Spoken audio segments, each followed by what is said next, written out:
And welcome to another edition of Two Steps Ahead Podcast. Two Steps Ahead Podcast encouraging you to take your passion, make it happen, let yourself be great.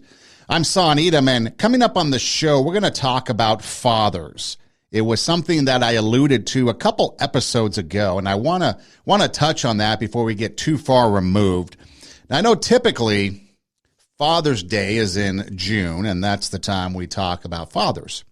However, or I guess we should say celebrate them, or fathers come into focus. They're the attention during Father's Day, which is in June. But I thought it'd be important to talk about fathers. So recently I watched the movie Home Team on Netflix. It's a story about Sean Payton. Sean Payton was the coach of the New Orleans Saints in the NFL. And one season he was suspended because of Bountygate. Basically, he was accused of and served a suspension for his involvement, allegedly, in putting bounties on other teams' players. For example, he would assign someone to go out and hurt the other team, and if they did, they would get a bonus. Now, he did deny any involvement in it, and you guys can go research it and check it out for yourself. But Home Team is about the year that Sean Payton spent away from the NFL. And during the movie, we learned that he went home to where his son was, I guess, because he was estranged from his son and divorced, I guess, from his mother. And spent the year, ended up coaching his son's youth football team as an offensive coordinator. And it brought them back together. They bonded and kind of renewed their relationship. And that was basically the premise of the movie in a comedy starring Kevin James and was put out there by Adam Sandler's company. So there's, some humor in it. Some things are what they call that creative licensing to make it so that it's an entertaining movie. But the whole point was, talking about fathers and that relationship and how the son had a hard time reconnecting with his father because he had all kinds of emotions against him, like he was bitter that he wasn't there for him and had some resentment that his father had left. And so, that's what we're going to talk about, what it's like in society today when there's a father involved in the relationship for both sons and daughters, and what it's like when a father is absent. Now, in an earlier podcast, we were paying tribute to Bob Saget, and I guess Bob Saget, outside of being a comedian, one of his bigger roles was that of the father on the TV show Full House. And there was an episode that I used a clip of to kind of pay tribute to Bob Saget in that episode a couple episodes back. And it was a problem that his daughter was having about her looks and talking about her looks. And so I want to play that clip too because, again, the jumping off point from that episode leading to the conversation of fathers, because I mentioned I wanted to talk about fathers during that episode. It was at a time when a lot of kids would look to TV, and it was at a time when TV was portraying fathers in a positive way, positive influence, teaching them during those learning moments of life, being there for their kids, and then eventually we moved into the Al Bundys and the Homer Simpsons and the fathers that are a little bit more wacky nutty. But this was a clip that I thought was a moment that really kind of defined what a father would be like, but it was portrayed in a TV show. And again, this is from the show Full House, and Bob Saget's the father talking to his daughter in the show, talking about problems regarding her looks. DJ, we have to talk. You don't understand. I don't like the way I look. I want to look like these models. Why? Because they're beautiful. Well, so are you. Oh, yeah? Well, show me one girl in here with this round face and these Charlie Brown cheeks. Honey, people come in all different shapes and sizes. Everybody wishes they could change something about themselves. Heck, when I was a kid, I wished I could have been more like that guy on The Incredible Hulk. You want to be a big green monster with muscles? No, not him, the other guy, the guy that turned into the Hulk. He was just nice and average. He wasn't too tall, wasn't too skinny. He didn't stick out like I thought I did. Then I realized he didn't have it so easy either. Every time he lost his temper, he had to buy a new shirt. Well, you made me smile, but there's still no way I'm wearing a bathing suit in front of my friends. Okay. Let me ask you a question. Why do you like your friends? Because they're nice and we have fun together and we do stuff for each other. Not because they all look like models. No. Maybe that's because deep down inside you know that how a person looks on the outside isn't nearly as important as who they are on the inside. Right? Right. So there's some sound advice from a father to a daughter about the way she looks. Now, what if that daughter did not have a father to talk to impart that wisdom upon her? What would that be like? Sure, there might be a mother involved, but the significance of it coming from the father tends to mean a little bit more because it's those moments with the father and the daughter that build up the esteem in that little girl. And so that's kind of the premise for the show, is watching Home Team and watching that relationship between Sean Payton's character and his son in that show. And then alluding to that clip a couple episodes ago when we were paying tribute to Bob Saget, that fathers are really an integral part of a relationship or a part of a child's life. And so as we get started, let's throw out a couple of things to keep in mind as we go through this conversation. First off, it's without a doubt 100% documented that an absent father does hurt kids, the child. Having a stepfather isn't even the same as the real father. Now, stepfathers play an integral role, and a lot of stepfathers have stepped in and filled that role. And a lot of kids have been well-adjusted and gone through life because of that stepfather playing that role. So I'm not diminishing the fact of the role of the stepfather, but an absent biological father really does take a toll on the kid. When the father is absent, a child will have a 4 times greater chance of entering into poverty. Behavior problems increase. So again, if we go back to that clip with Bob Saget and Full House, what would have happened if that advice was not given? What would that child do? Would they go out there and try to do some extreme makeover, plastic surgery, change the hair? I mean, what would they do to try to get people to accept them for their looks and their appearance? Teen pregnancy is up 7 times. A child is 7 times more likely to become pregnant or be involved in a teen pregnancy without a father.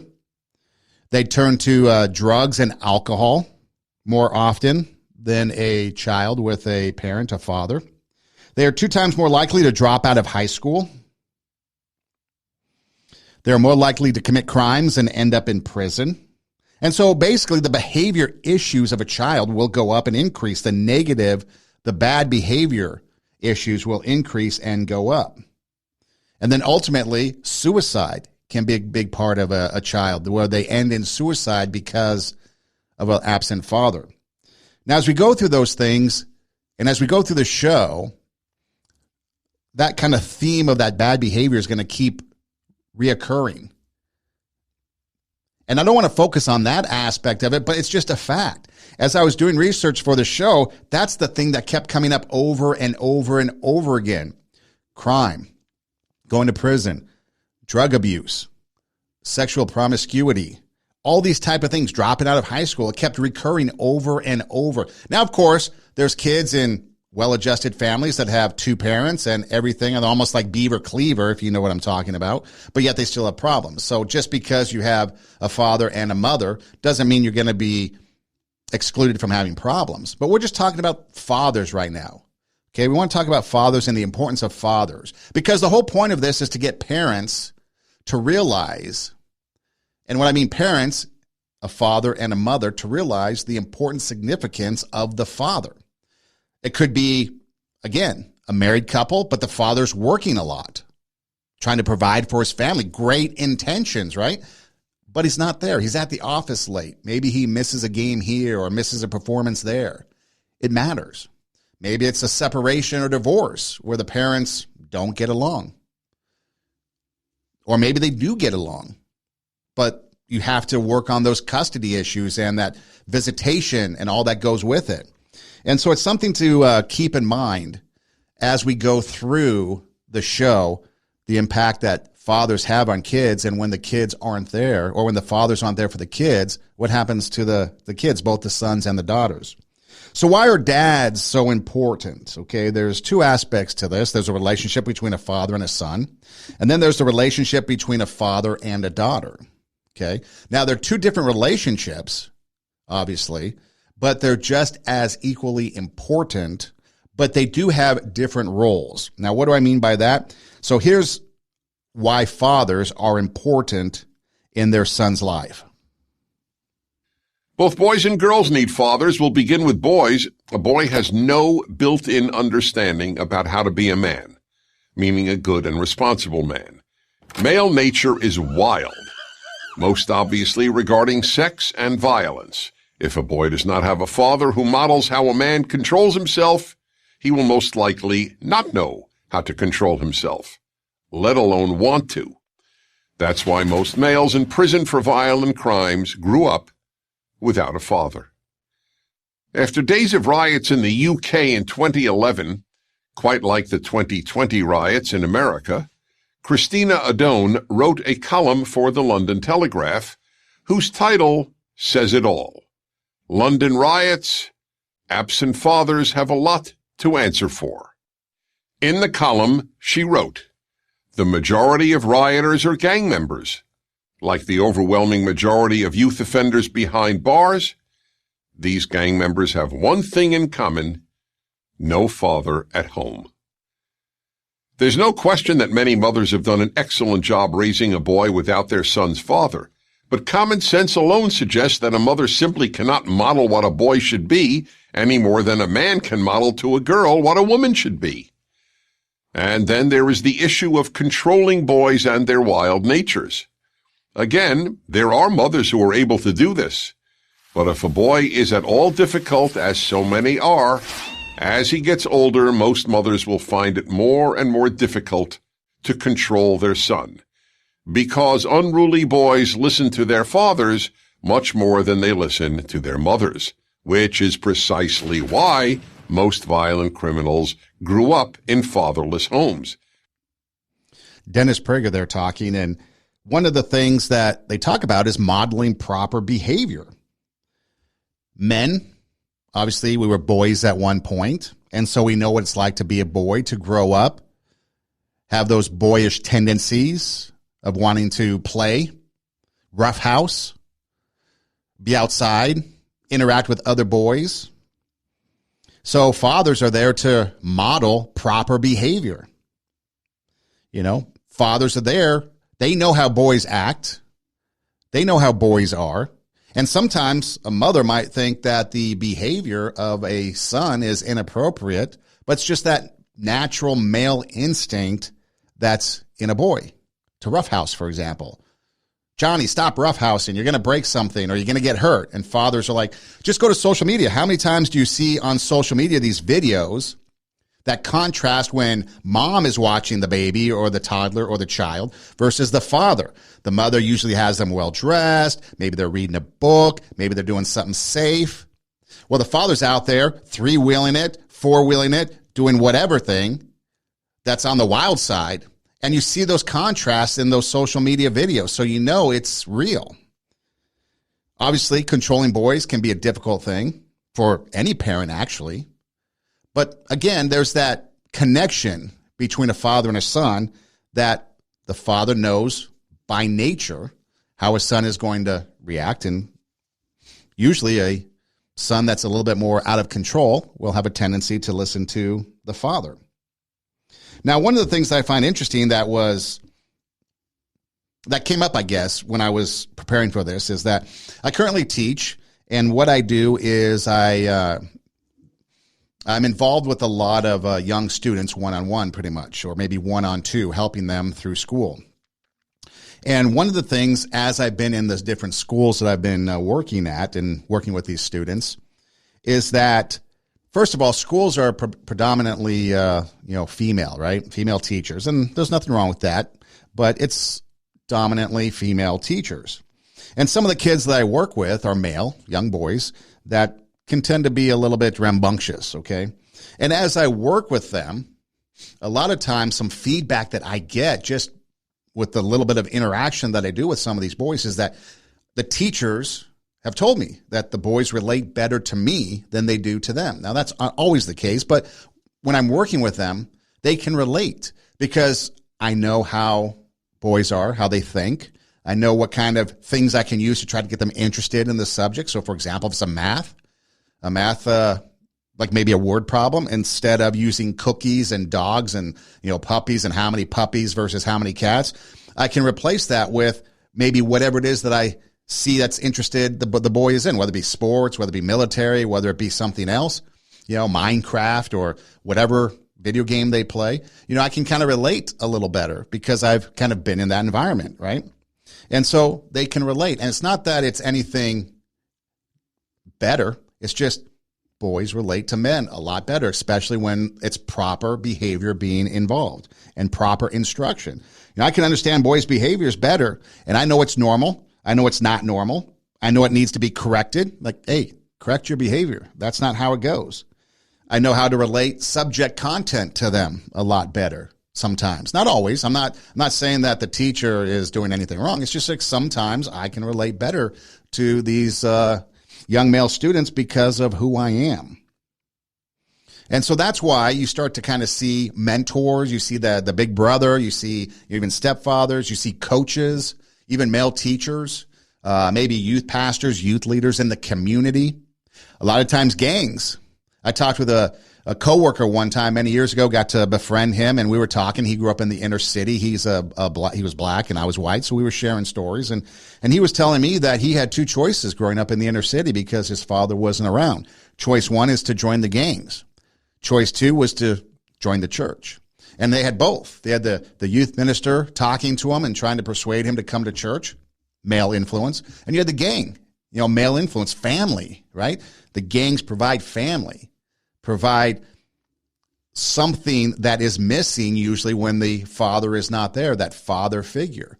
And so we see that then if they go to the gangs, you can see where they end up in prison and crime. Fortunately for this coworker, this friend of mine, he ended up going the church route, and he said that decision basically saved his life. He probably would be in prison right now. So it's important to have that fatherly figure, especially the biological father, in a child's life, especially the son's life, because they can model proper behavior. They understand the nature of the child, the son. They understand kind of what they're going through, the biology of it all. And again, we want to deal with good fathers, and proper fathering is what we're dealing with. Obviously, there's a lot of fathers out there that are in a child's life, a son's life, and they're a bad influence. So we're talking about good fathers, proper behavior, and influencing the son in a proper way. Now, why is it important for daughters and to have that relationship with fathers? Because we know what the son is like, but how can that relationship, because the other key thing was, like Dennis said, mothers can't really model male behavior because they're female, just like fathers can't really model female behavior because we're male. And I know this world doesn't like to deal with biology, but we're going to deal with it because there's fact in that. The stats. I mean, we talked about in the beginning, that crime, fatherless sons or fatherless children end up in prison. Crime goes up. Dennis Prager talked about it. He said that oftentimes it could lead to prison, having a fatherless child. We talked in the beginning that stats indicate that, teen pregnancy is up 7 times, and there's more sexual promiscuity without a father involved. So why is it important? Why do daughters need their fathers? As regards daughters, the father is the man girls learn to relate to. Without a father to relate to and bond with, there are at least two destructive consequences. First, she will not know how to choose a man wisely. She will not know how a man should treat her, and she may well end up with a man who mistreats her. Second, to fulfill her desire to bond with a man, as primally yearning in most women as bonding with a woman is in most men, she will go from man to man. Girls without fathers in their lives are far more likely to be sexually promiscuous and to begin sexual activity at an earlier age, which in turn are reasons many young women are depressed. Few women find sleeping with man after man fulfilling. Most find it ultimately depressing. So a father is the man that a woman relates to. So we want to teach our daughters how men should treat them. Respect. Opening the door for them. Showing the daughter how a man should treat them is one of the most important things that a father can do. And again, being there for them, spending time with them, letting them know proper behavior, how to act in society when you're with a boy, maybe dating. Share with them that aspect of life. There's a lot of conversation that we don't have as fathers with our kids, and a lot of time we leave it up to the mothers. Now, again, mothers do a great job fulfilling their role, but oftentimes they're left fulfilling the role of the father. So it's time for fathers now to step up. You know, we talked, I think it was last week or last episode, about the issue of abortion. And there were two studies done, one by men whose partner went through an abortion. And then there was another one with women, they were surveyed, who actually had an abortion. And both entities, both surveys showed that the father in that relationship, the man in that relationship, had the most influence on the decision to abort the child. So, men, we have a huge influence when it comes to things of this world as far as our children, as far as our relationships with the children's mother. And sure, it might not always be perfect. It's hard to have relationships in this day and age. Divorce is up over 50%. We learn to date online. There's nothing wrong with that. A lot of people I know have successful relationships online. But you're starting to build these relationships based off of the looks of the picture and maybe a profile.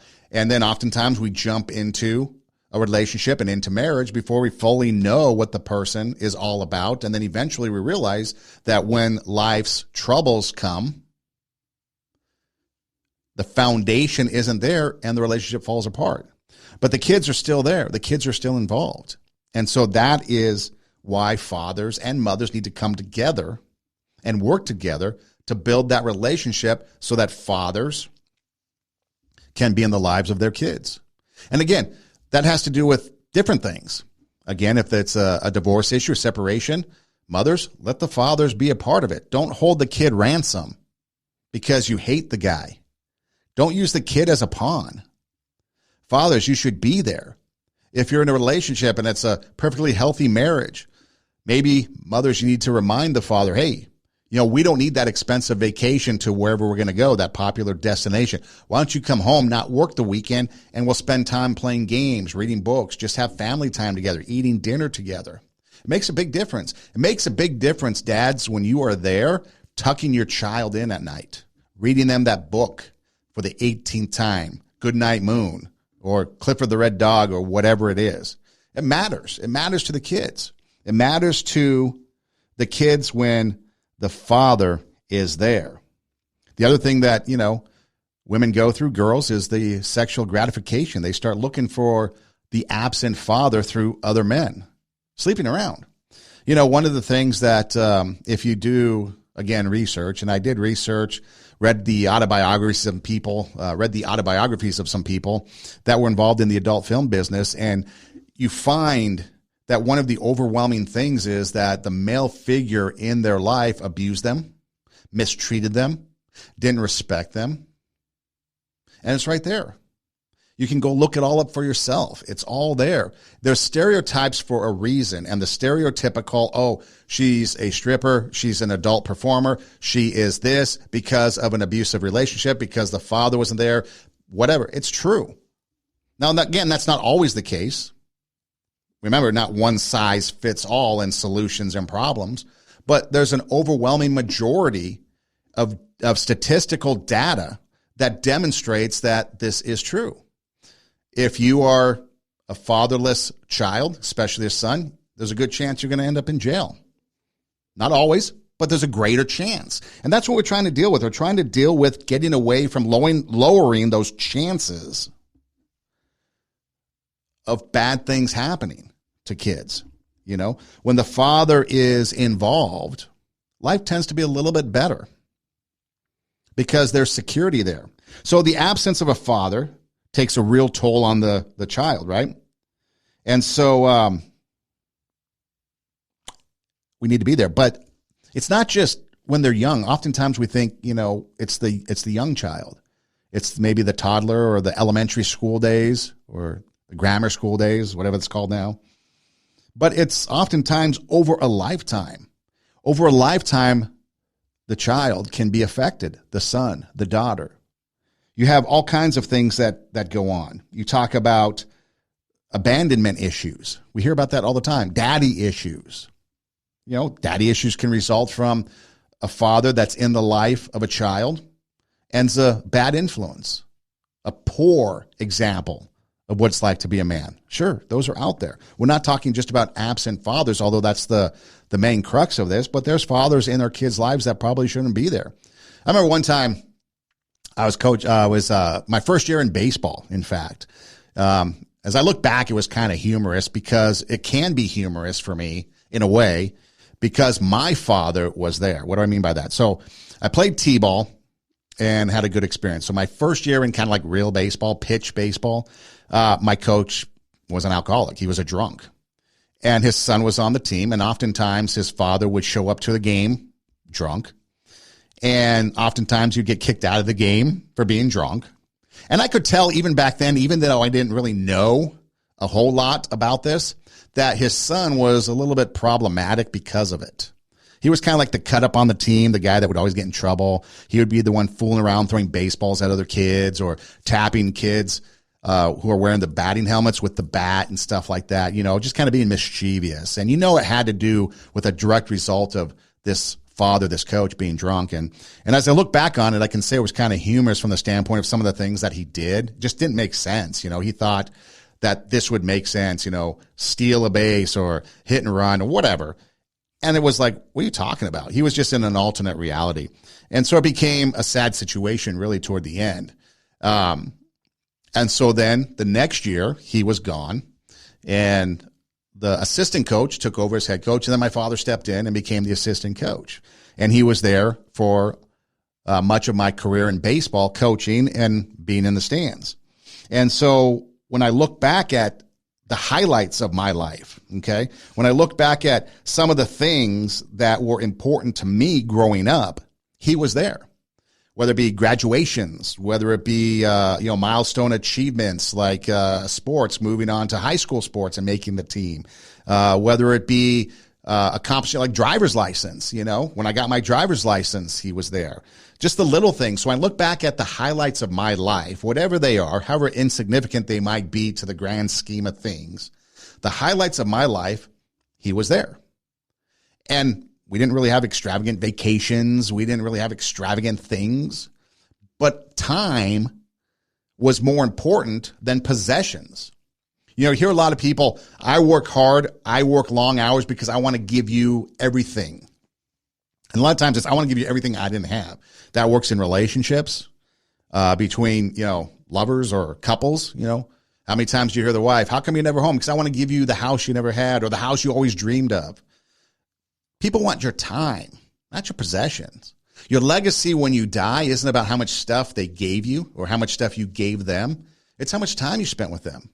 It's how much you invested in them as a person. The single most important thing you can do is invest time in something. Sure, we can write a check and give them money. Bill Gates and me. Bill Gates can give a lot more money, so sure, he's got more financial value that he can give to a charity. Habitat for Humanity. He picks up a hammer for an hour. I pick up a hammer for an hour. It's now equal investment in time. And so that's what we need to do. We need to make sure that we are investing our time in our children, in our sons, in our daughters, teaching them. Because, again, it is a lifetime.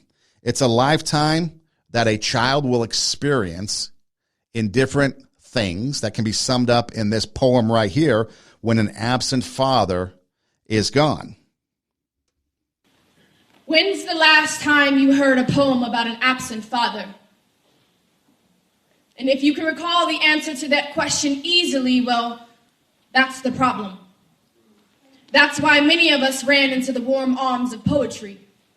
Why many of us found life within the boundaries of a page, of a space, of a blank array to create the man we wanted to know. Our storytelling started while we were old, but young in flesh. Young at heart, curious about why we were left. They could have been Supermans or presidents, artists or veterans, anything to distract us from what the ugly truth could be, that maybe he just didn't want me. So we wrote, and we wrote, until lies became truths and planks of wood became boats, became the tool that kept us afloat to survive within this beautiful lie, to protect us from the storms that our mothers hated to hide, pulling back the wool over our eyes, trying to show us that this is simply life, and this is not how you are defined. Instead, we took that advice and created something from nothing. Because a child with no father is nothing but a refugee searching for a place to call home. And the moment that your father is absent is the moment that you have no place to belong. We have no place to belong. We are walking halves with missing cultures. We are thirsty vultures trying to finish the other side without peeking before it's finished, though. And by the time we have grown into adults, we look like Picassos. Two faces with different perspectives. The face-forward, confident detective of identity. The other looking to the side, trying to figure out, why me? The color choice especially. Because we have been made up of colored oil that hasn't reached its full term. Term oil that churns and churns until gray is a palette that breathes. Because although we are full with so much vibrancy, it's really the gray that matters underneath. Because that gray resembles uncertainty, and that goes back to he, to him, to the man we call father, to the one responsible for bringing us into this place. And his responsibility is something that he chose to erase, which is why we erase lines and rhymes that don't fit. We are our fathers. We are using their gift to create something beautiful, share it with the world, and then exit. Now, fortunately for the poem and the poet, she found poetry. But again, life could easily have gone the way of crime, sex, drugs, alcohol. The biggest thing that I took from that poem was, why didn't he want me? That's what it is. It's the abandonment. Why? The question, why? Why didn't he want me? So a lot of times people, kids, children will go out and look for their biological parents, and because they want the answer to why. There's oftentimes they find their biological parent and they try to get that question answered. Why didn't you want me? And then once they get the answer, whether they like it or not, they don't want anything to do with that parent because their step parent or their adoptive parent is their real parent. But they want that answer. Why? Why didn't he want me? Why did you abandon me? She often, or she used the term refugees, no belonging, looking for home, uncertainty. Why me? That's the question. Why? The abandonment issues. Why? So good fathers, you provide stability, security, belonging. You provide what it is, the necessity of that security that you belong. There is no why didn't he want me. I think that's the biggest thing, rejection. Why don't you go ask that person out on a date? No. Why? Might get rejected. Why don't you try to get that job? No. Why? Might get rejected. Why don't you do something? No. Why? Rejection. And that's the biggest thing, is the rejection. And that's what kids feel when fathers are gone. Whether it's a working father who's in a healthy relationship with the mother, they're married, 3 kids, picket fence, the dog, the whole thing. Or whether it's the absent father that took off, wasn't there for whatever reason. It's why didn't he want me? Why didn't he spend time with me? Why wasn't he there for me? Why? That's the question. And no matter how much you try to tell them, it wasn't about you, it was these other reasons, it doesn't matter. But if you're the divorced father, or if you're the father that works a lot, but if you're there, you're physically there, all that other stuff doesn't matter. The reason, yeah, sure, their kid might want to know why you got divorced, but you've been there in their lives, and they felt it. That's why it's somewhat encouraging to see sometimes these videos on social media about co-parenting and how the biological mother and now the stepmother are like good friends, and the father and the stepfather, good friends, those relationships. You know, it's refreshing to see that, because that's what it's about. It's when you put the kid first, it changes the dynamic of the relationship. But oftentimes, mothers, you play the role, right? You have to fill the role of father because the dad just disappears. So what's that like?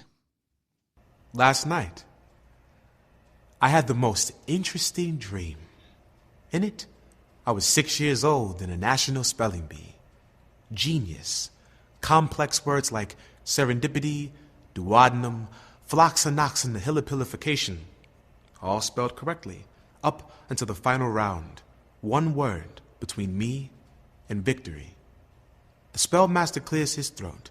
Young man, your word is father. The crowd began to chatter amongst themselves, seemingly displeased at the simplicity of this final word. So I searched the audience for those eyes that say everything's going to be okay. Just do it. I realized I dazed off. Young man, your word is father. So I stood up straight, licked my lips, and began. Father. M-O-T-H-E-R. Father. The spellmaster looks at me. He looks back at his flashcard, then back at me and says, I'm sorry, but you're incorrect. Well, I don't think he understands. You see, my father is sitting right in the audience. Excuse me? I'm sorry, son, but you are incorrect. Well, then you, sir, can save your sorry apologies, because you must mean incorrect as within the box of being right. Let me explain something to you, because obviously you ain't grow up where papas are rolling stones down the hills of women's backsides, and when he is gone, all he's left us is alone, where minstrel men stroll around on bikes, and fathers balance their menstrual, 2 jobs, 2 kids, and a life on a unicycle, and it looks something like this: breastfeeding with one arm, phone on the shoulder, cooking with one arm, cleaning with one leg, tying sneakers with their teeth. Young fathers who make mistakes, because we are not all perfect, but the one mistake they never make is abandoning their seeds. You see, fathers are master gardeners. They tend to every leaf, removing the weeds, placing us in the windows of opportunity so that we can lean towards the sun and never forget that the sky is the limit, planting kisses on our cheeks, hugs on our backs, growing their love on us the best way they know how. Like my father walked a daily nightmare so that I can live my dreams. My father watered me with blood, sweat, and tears in hopes that I'd be ripe for the harvest. And I hope that one day I'll be as great of a father as she was for me. You did not ask me to spell deadbeat, sir. But if you'd like deadbeat, here it is. F-A-T-H-E-R-D-A-D-D-Y-P-O-P-P-O-P-S. If you like the slang. You asked me to spell father. And where I am from, in my life. Father is, always has been, and always will be spelled M-O-T-H-E-R. So open your encyclopedias. Show me your flashcards. Open your dictionaries. Because what Webster says means nothing around here. Around here. My father's sitting right there. And I love her. How powerful is that? Father spelled M-O-T-H-E-R. It's time to remove that. It's time for fathers. Get to the point where father is spelled F-A-T-H-E-R. And you're not a deadbeat. He mentions a gardener meticulously taking care of the garden, the yard. What about a mechanic? Fathers, are you involved in your car? Taking care of it, making sure that it's pristine, washed, cleaned, runs perfectly, purrs like a kitten, oil change, cleaning the engine, tune-ups, oil changes, all that stuff. Why don't you be the mechanic or the gardener in your kid's life, making sure that their life is pristine, making sure their life is running at optimum capacity, that there's no misfires going on in their life, that there's no weeds growing in their life, that they've got whatever it is that they need to have the best possible life. Take those things that you invest your time in, your car, the lawn, your job, and invest that time into your kid's life, or put as much time into your kid's life, balance, as you do those other things, and imagine how well your child could turn out.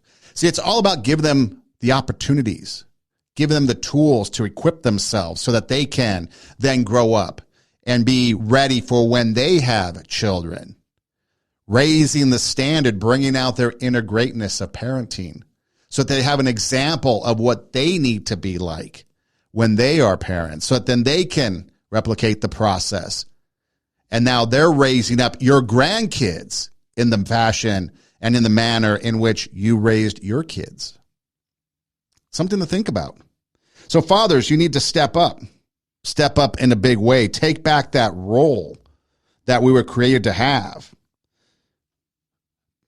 Help men and women grow up to be the men and women that they should be. Take on the responsibility of fatherhood. We owe it to our children. Our children would be better off. Don't abandon your kids. So what can we do? What can we do to be better parents? Well, first off, spend time with your children. You know, my father was there for me. I talked about it a little bit with the baseball. All the highlights of my youth, my father was there. Sports, graduation, driver's license, like I mentioned. Your life goes by really fast. In a blink of an eye, all of a sudden you're like grown up, right? You don't want to waste that time. You don't want to waste that opportunity to be a father, to be daddy. I think of the song Cats in the Cradle by Harry Chapin. I've got the lyrics here. That's what I'm looking at. And the song talks about the child arriving. And then he goes through the whole thing. The child learning to walk while the father was away. And at the end of every verse, it talks about the son wanting to grow up to be like his dad. And then he talks about when the son's a little bit older. Dad, when are you coming home? The father says, I don't know, but we'll get together then. We'll have a good time then. And then he turns 10, the son does. Dad gives him a ball. He says, Dad, come on, let's play. And the father's like, I can't, I got a lot to do. And so the son says, okay, he walks away. He smiles. Someday I'm going to be like him. He got me a baseball. Dad, when are you going to be home? Because the dad's off at work. I don't know, son, but we'll get together then when I come home. So he comes home. Now the kid is off to college. Son, I'm proud of you. You're home from college. Can we sit for a while? The son's like, no, I can't. Can I borrow the car, Dad? I want to take off. I'll see you later. And then it goes through this whole thing. Now the father's retired. The son's moved away. So the dad calls up. Son, let's get together. Let's talk. The son's, my new job's a hassle. The kids are sick. Hey, Dad, it was nice talking to you. And sure enough, the boy grew up just to be like his father. His father had good intentions, but his father was never there. And as the son was growing up, he idolized his father. He wanted to be like his father. And you know what? He turned out to be exactly like his father. No time was available to spend with his father when his father was retired, because he had learned from his father all these other things are more important. So spend time with your kid. Be the role model, the teacher. There's all these things going on in the world right now about these school districts and schools teaching kids and who has the authority to teach the kid and who has the important role of deciding what kids learn and all this stuff. You do. Be the parent. Be the father. Teach your kid. Be the role model. Teach them about life. Teach them about respect, responsibility, humility. Teach them by leading them. Lead by example. Because if we do this, then our kids are going to be better off. Listen to your children. Listen to their crazy ideas, their crazy fantasy stories. Listen to whatever it is, no matter what. Listen and then speak. Maybe you have to do some correction because maybe they're sharing their day at school. And so you listen, then you realize, okay, maybe we could do this a little better. Maybe they came home and said they got an A on a test that they studied real hard for. Yay, congratulate them. Maybe they tell you some fantasy story that they made up while they were playing in the backyard. Listen. Listen first and then speak. We don't always have to, as parents, they think that they always have to correct their kids. Sometimes it's okay to let the kid be a kid.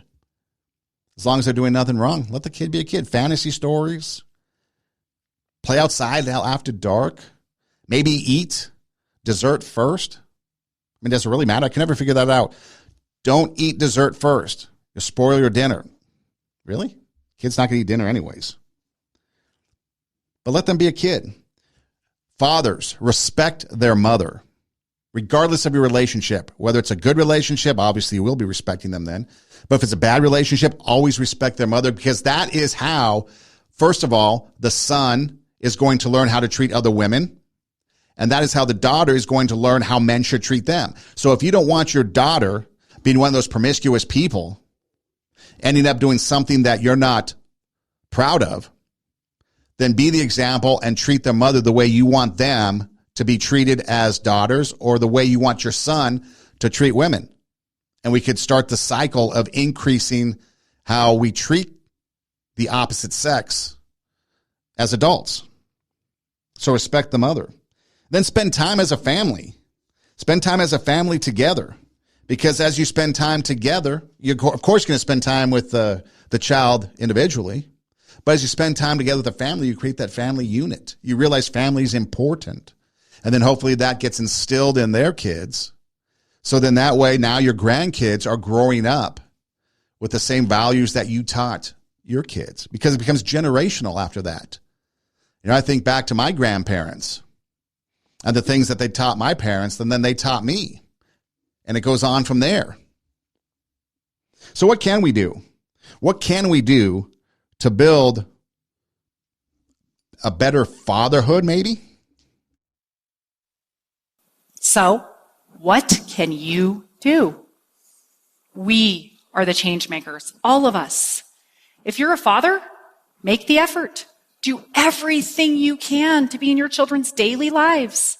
If you're a mother, encourage and facilitate the relationship between your children and their father instead of trying to interfere or control it. If you're a child, spend time with your dad.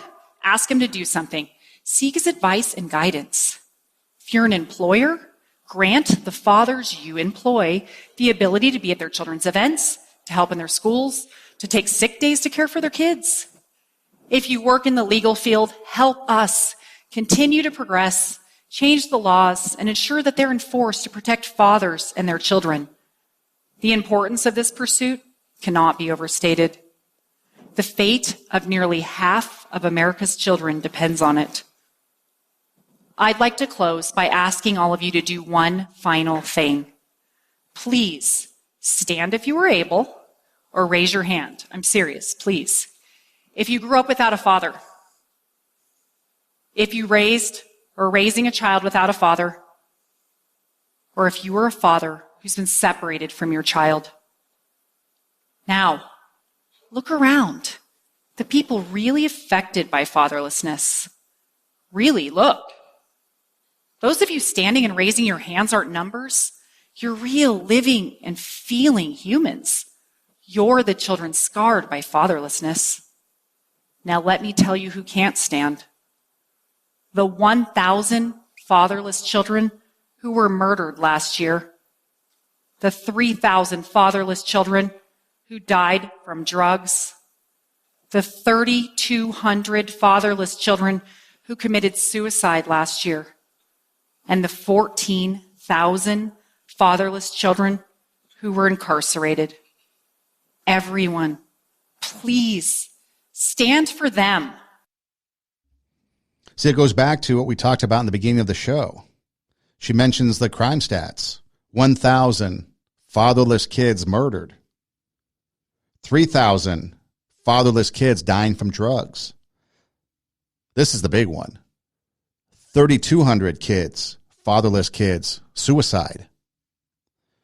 14,000 fatherless kids in prison. The stats in the beginning of the show, the clips from Dennis Prager, and now here, all pretty much running the same gamut of what happens when there's a fatherless child in this world trying to figure it out. We need to make the effort. We need to facilitate those relationships, mom, grandma, whoever else is involved. Spend time with our kids. Employers, set up a situation where the employee, I know they had the, take your daughter to work day, but, and you're starting to get more and more of that. You're starting to see when mothers get time off after birth, you're starting to see fathers being able to take time off, and, paternity leave and maternity leave is starting to equal out there. So laws need to change in that area to make it, that way. When it comes to divorce and custody, maybe we need to look at those laws as well to allow the father to still be involved. But when it comes down to it, father's rights basically, right? But when it comes down to it, you just need to be there, invest in the lives of your kid, whether it's your son or your daughter. Spend time with them. The amount of time you spend with them is going to make all the difference in the world. It comes down to that. One more song lyric I'd like to just kind of throw out there real quick. It's from a band, Faster Pussycat. It's called House of Pain. And the song starts out a little past supper time. The boy's still out on the porch, waiting for his father to show up. Mom says, "Come on in, boy, don't waste your time." And then it goes from there. As he's growing up through life, his father is gone. Then he writes in the lyric, "Wasn't I worth the time? A boy needs a daddy like a dance to mine. I looked up to you, pacing your room a million times. All I ever got was a big lie. I'm 18. I'm still talking to myself. Dad, you're not around." And then at the end of the song, as he's talking about this house of pain, this house without a father, "I'm alone again. Well, if I learned anything from all this, it's how to live on my own." Pretty powerful, pretty impactful. Learning to live alone on your own. Don't be that father. There's still time. If you have an estranged relationship with your kids, there's still time. You might have to man up, swallow your pride, and you might have to go out and put in the effort. In fact, you should. You shouldn't let your kid come to you and try to reconcile. You should take the steps to go reconcile. There's still time. Don't let another day go by without making an effort. And it might take some time. It might be a difficult process to reconcile and reconnect with your kids. Just like the movie at the beginning with Sean Payton reconnecting. It took a full football season of Sean Payton coaching his son's youth football to have that reconciliation. So at the end of the movie, then there's an arrangement worked out with the mom where the son can go to New Orleans and hang out with the dad on weekends and maybe go to some football games, which I don't really understand why that didn't happen in the first place, but whatever. Probably more to it than the movie can get into. But there was some reconciliation. There's still time. Baby steps. And then it might grow from there. Because that's all that matters is the time that you spend. Are you going to spend the time that you have here on earth if you have kids, investing in their lives, or are you going to abandon them, make them wonder, why didn't you want me? What's wrong with me? So they end up suicidal, depressed, drugs, alcohol, crime, prison. It could still happen if you're a good father. There's no doubt about it. But again, we're talking about the likelihood of these things happening increase, and oftentimes increase 10, 20-fold. Why not just give them the opportunity to reduce those chances and be in their lives? Model good behavior.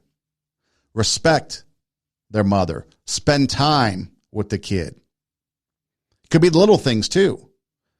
It could be just playing a game, reading a book, maybe watching a sporting event on TV, or maybe watching a movie that they like, going out in the backyard, taking a walk. It doesn't have to be anything extravagant.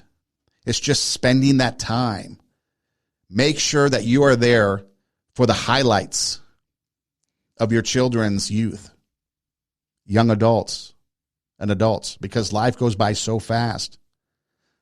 You don't want to be the one responsible for all the bad things that happen. You want to be there for them so that they know that they have belonging. They know that they have security. They know that they have a sense of purpose. And the biggest thing is they know they were wanted. Life's difficult as it is.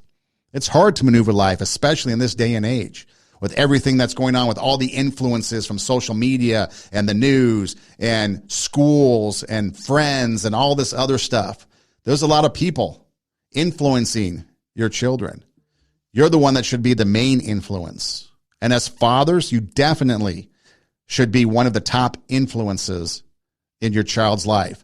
Show your son how to be a man, how to respect women, how to be responsible, honest, trustworthy. Show your daughter what type of man they should be interested in. Show them how a man should treat them so that they know when they're being mistreated, they can call that guy out, kick him to the curb. Make them know, both kids, that they're loved and wanted. It only takes a little bit of effort to go a long way. Sometimes you might have to read that book 2, 3, 4 times at night because they're little toddlers in bed at story time. But those moments are so precious and they go by so quick. And then you might have to maybe duck out of work early, go to a ball game, or maybe forego a business trip on the weekend so that you can be home with them. It's up to you to decide how it fits your lifestyle. But if you're there for them, if you're making time for them, because then ultimately what comes around, like the cat's in the cradle. Now, the father has time because he's retired, but the son doesn't because he's living his life. Well, you know, if the father had invested time in the son would now invest time in his father in the retirement age.